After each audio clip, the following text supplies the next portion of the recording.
Diyos ko naman po. Ayan po sa kama po namin mag-asawa. Ayan. Grabe po. Ayan, kama po namin yan nung asawa ko. Tingnan nyo naman po ang nangyari. So,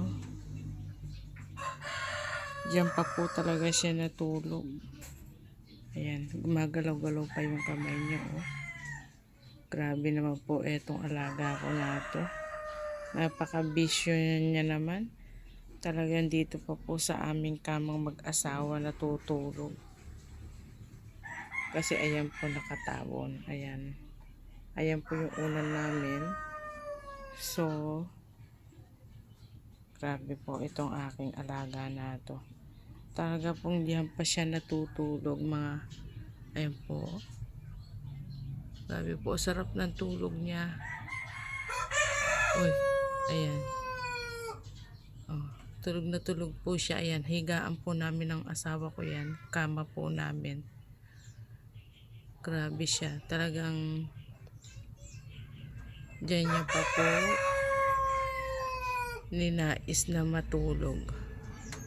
Ayan, gumagalaw-galaw pa po yung kanyang kamay sa sobrang sarap ng pagkakatulog niya. Grabe siya. Ayan, kama po namin mag-asawa yan. Ayan.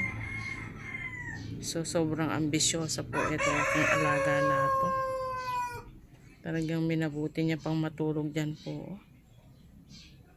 Grabe siya naman tong alaga ko na to. Ayan, gumagalaw-galaw pa yung kanyang kamay po. Tingnan niyo po. Sobrang kasi kasarapan ng tulog ko. Ayan, sobrang antok ng aking alaga. Ang sarap ng po kanyang buhay. Ayan mga kaibigan. Grabe naman siya. Grabe. Talagang sa higaan pa po namin. Ayan. Sarap ng tulog nitong pusa na ito po. Naku. Ayan, nagising na siya. Nagising na po ang aking alaga.